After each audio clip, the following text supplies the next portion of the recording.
अस्सलाम वालेकुम। क्या आप जानते हैं आपकी जेब में मौजूद नोट पर लिखी तहरीर हामिल हाजा को मुतालबा पर अदा करेगा का क्या मतलब है? अगर नहीं तो आइए आपको बताते हैं। इस तहरीर का मतलब है कि आपकी हुकूमत आपको इस नोट के बराबर सोना देने की पाबंद है। नोट ख्वाह 1 रुपए का हो या 1000 रुपए का हो।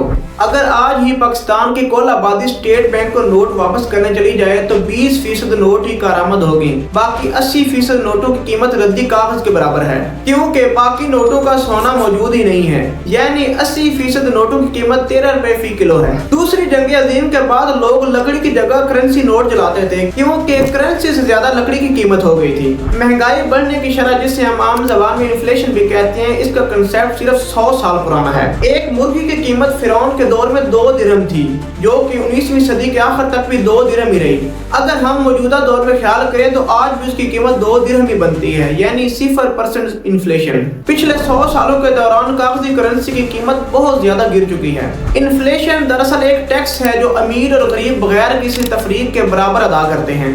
आज गुर्बत और अफलास की सबसे बड़ी वजह ही पेपर करेंसी और इस पर दिया जाने वाला सूद है। पेपर करेंसी के जरिए फ्रॉड को समझने से पहले हमें पेपर करेंसी की थोड़ी सी हिस्ट्री को समझना होगा। और जानते हैं कि पेपर करेंसी का आगाज कहां से हुआ। शुरुआत के अदवार में ट्रेड किसी करेंसी के जरिए नहीं होती थी, बल्कि चीजों की एक्सचेंज के जरिए होती थी, यानी भेड़ बकरियां या अनाज वगैरह एक्सचेंज कर लेते थे। ये सिलसिला चलता चलता हमें सोनों के सिक्कों तक ले आया। लाइडियंस, जो कि आज का मौजूदा तुर्की है, इसने पहली बार सोने के सिक्के और सिल्वर के सिक्के इजाद किए, जो कि बाद में यूनान और रोम तक फैल गए। 1000 ईस्वी में पहली बार चाइना की सोंग डायनेस्टी ने पेपर मनी इजाद की और इसको ट्रेड के लिए इंट्रोड्यूस किया। इस पेपर करेंसी का नाम रखा गया था जियाओजी। शुरुआत में ये पेपर करेंसी दुकानदारों की ट्रांजैक्शंस के लिए इस्तेमाल होती थी, और फिर बढ़ते बढ़ते यूरोपियन ट्रेडर्स ने भी इसे अपना लिया।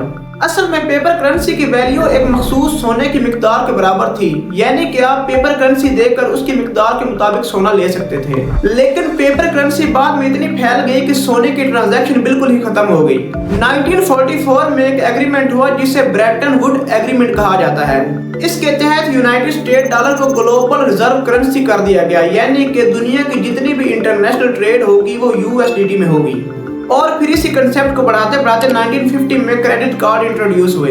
1971 में USA ने पेपर करेंसी के बदले गोल्ड का कंसेप्ट खत्म कर दिया, यानी कि गोल्ड की कीमत पेपर करेंसी के सामने कुछ भी नहीं। US डॉलर की वैल्यू डिमांड और सप्लाई पर डिपेंड करेगी, ना कि सोने की मिकदार पर। 1990s में पहली बार इलेक्ट्रॉनिक पेमेंट सिस्टम बनाए गए और फिर 2000 में मोबाइल और कॉन्टैक्टलेस ट्रांजैक्शन सिस्टम में अपनाए गए। 2009 में पहली बार डिजिटल करेंसी बिटकॉइन इजाद हुआ और आज ये तेजी से फैल रहा है। एक एस्टिमेट के मुताबिक 2030 से 2040 के दरमियान ये डिजिटल करेंसी पेपर करेंसी की 80% जगह ले लेगी। जब हम IMF या किसी मालियाती इदारे से कर्ज लेते हैं तो डॉलर हमारे पास मुंतकिल नहीं होते, बल्कि अमेरिका में ही किसी बैंक में मौजूद एक अकाउंट में सिर्फ कंप्यूटर के जरिए ट्रांजैक्शंस होती हैं। उस अकाउंट में भी डॉलर मुंतकिल नहीं होते। आज तक दुनिया में मौजूद डॉलर्स का सिर्फ 3% ही छापा गया है, बाकी 97% डॉलर सिर्फ कंप्यूटर के हार्ड डिस्क में महफूज हैं। IMF के चार्टर में ये मौजूद है कि कोई भी मुल्क सोने या चांदी के सिक्के जारी नहीं कर सकता, जैसे कि पहले वक्तों में होते थे। अगर वो ऐसा करेगा तो वर्ल्ड बैंक या IMF उसे कर्जा नहीं देगा, और ना ही सोने और चांदी के सिक्कों के जरिए वो इंटरनेशनल ट्रेड कर सकते हैं। IMF कर्जा देते हुए सबसे पहली शर्त प्राइवेटाइजेशन यानी निजकारी की रखता है, और उसके बाद कर्ज दिया जाता है। कभी गौर कीजिएगा कि ऐसा क्यों होता है। निजकारी का मतलब है कि हुकूमत अपने अहम सरकारी इदारे फरोख्त कर ले, जैसे कि PIA, steel mills, sugar mills वगैरह। सऊदी अरब और ईरान समेत तमाम तेल बेचने वाला मुल्क इस बात पर पाबंद हैं कि वो डॉलर में तेल सेल करेंगे, ना कि बेचने वाले या खरीदने वाले की करेंसी में। इंसानी तारीख में कभी भी इतनी बड़ी तादाद में लोगों को बेवकूफ नहीं बनाया गया।